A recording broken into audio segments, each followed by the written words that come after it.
Sebelum melakukan perjalanan berlibur di momen Natal dan Tahun Baru 2024-2025, jangan lupa untuk mengecek kondisi kendaraan Anda demi keamanan selama perjalanan menuju kampung halaman atau tempat liburan. Lalu bagaimana tips mempersiapkan kendaraan sebelum perjalanan jauh? Berikut liputannya untuk Anda.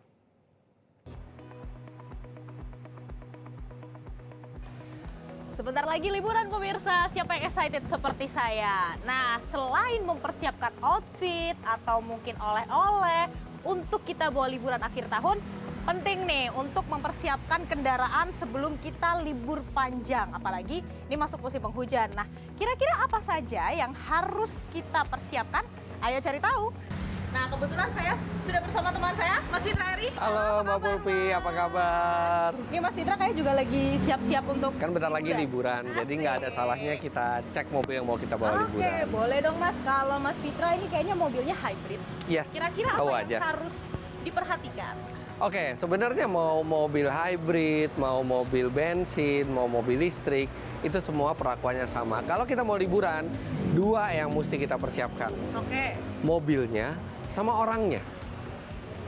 mobilnya kita dulu. mobilnya dulu ya. Oke. Mobil itu kita bisa melakukan yang namanya pre-trip inspection. Jadi itu adalah inspeksi sebelum berkendara. Dengan cara melihat sejumlah hal dari mobil, apakah itu sudah memenuhi standar keamanan. Tapi jauh sebelum kita melakukan pre-trip inspection, ketika kita mau berlibur, saya mau pakai mobil ini buat berlibur gitu ya. Tidak ada salahnya, apalagi kalau misalnya mobilnya sudah berumur di atas 5 tahun gitu ya. Nggak ada salahnya kita bawa ke bengkel resmi untuk dilakukan general check up. Nah, kalau misalnya kita malas ke bengkel resmi gitu dan kita ingin melakukan pengecekan sendiri, kita harus cek apakah mobil tersebut memenuhi unsur keselamatan. Seperti Yang paling pertama, sebelum kita ngomong mesin segala macam, yang pertama adalah ban. Karena secanggih apapun mobil, berapapun harganya mobil, hanya ban komponen yang menempel ke aspal dan memastikan kita selamat. Ban ini kita bisa lihat dari kondisi fisik. Keempat ban ya, kita ambil contoh satu ban aja. Apakah ada sobek di sini? Kemudian kita juga harus perhatikan ketebalan tapak kita. jadi bukan hanya semata-mata udah botak gitu Iya, ya. kalau udah botak udah terlalu terlambat. Oke, itu ban. Ban. Kemudian ban yang paling penting adalah tekanannya. Apakah tekanannya sesuai dengan yang direkomendasikan untuk mobil tersebut? Kita jangan pakai feeling. Ini jangan kayaknya oke gitu ya. Ya, tapi Kita harus pakai alat ukur. Kalau kita nggak punya alat ukur, kita ke pompa bensin. Nah, bagaimana kita tahu ukurannya udah pas? Karena tiap mobil itu beda-beda. Ini mobilnya Mbak Pulpi. Kita tinggal buka pintu depan. Di sini terteranya. ini tertera untuk Tekanan ban. ban. Nah, inilah yang harus diikuti. Beda. Setiap mobil berbeda-beda. Nah, ketika ban sudah, kita yakin bannya sudah Oke. bagus. Yang berikutnya, lampu. Lampu depan dan lampu belakang, terutama lampu belakang. Kenapa? Karena lampu belakang ini berfungsi menginformasikan ke pengendara di belakang kalau kita mau belok, kalau kita mau ngerem. Nah, ban, lampu itu adalah yang paling vital untuk keselamatan. Baru abis itu kita melaju ke mesin. Mesin di sini ada beberapa cairan. Ini ada cairan pendingin mesin. Cairan pendingin mesin itu dia ditandai dengan ada tulisan coolant biasa di sini. Nah, ini berfungsi untuk menjaga mesin itu suhunya tetap terjaga, tidak terlalu panas.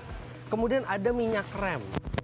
Kemudian oli, level oli itu bisa dilihat dari satu perangkat yang namanya dipstick. Dipstick seperti ini. Nah, di sini ada juga batas minimal dan maksimal. Pastikan di antara itu, iya. Nah, kapan kita tahu oli itu harus diganti? Kapan? Itu sebenarnya adalah melihat dari kapan terakhir mobil ini diganti olinya. Oke. Biasanya mobil itu amannya 5.000 km sekali ganti oli. Kalau kita memang sudah lewat dari 5.000 atau sudah mendekati, apalagi perjalanan liburan biasanya jauh kan.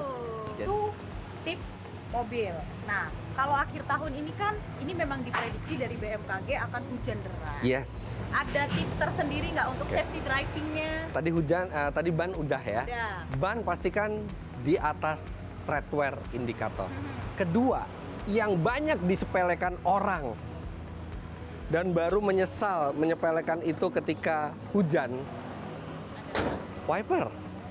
Karet wiper ini adalah barang habis pakai. Dia ketika masih baru, dia sapuannya itu bersih dan sempurna. Tapi ketika sudah lama, dia akan menimbulkan garis-garis yang menimbulkan mengurangi Mengganggu visibilitas pada saat hujan. Nggak ada salahnya kita ganti, kalau kita nggak yakin, ganti saja, ini tidak mahal sama sekali. Kemudian sebelum berangkat, selain oli, minyak rem, pastikan wiper washer alias air wiper itu juga ada. Tadi saya bilang faktor berikutnya adalah orang. Orang itu harus dalam keadaan fit untuk bisa mengemudi dengan aman. Jadi pastikan kalau bisa kita mengemudi di jam biologis kita. Kalau kita biasa bangun dari jam 7 pagi, tidur jam 9 malam, sebaiknya jangan di luar jam itu. Dan pastikan istirahat cukup, kemudian kalau bisa ngajak teman atau keluarga yang bisa bergantian mengemudi. Biar nggak selamat Jadi sendirian. 2 jam sekali itu kita bergantian. Kita banyakkan stres di jalan. Ketika kita stres di Macet, jalan, gitu. iya karena macet atau apapun, kita jadi emosi tidak terkendali. Jadi harus mindsetnya dari awal, kita liburan akhir tahun Kita pasti happy-happy. macet. Oh. Pasti macet, kita happy-happy aja pas macet. Oke, Jadi ketika nggak macet, dinikmatin aja. iya. Itu tips yang paling penting pemirsa. Macet nggak macet dinikmatin aja. Macet nggak macet, anggap aja macet, tapi kita harus Tetap kita nikmatin. harus happy karena Iya. memang niatnya mau liburan akhir Iya. tahun yang semua orang juga liburan. Iya, iya, Oke. betul. Makasih banyak Mas Fitra. Sama-sama Mbak atas Pulpi. tips Jelajahi cara baru mendapatkan informasi. Download Metro TV Extend sekarang.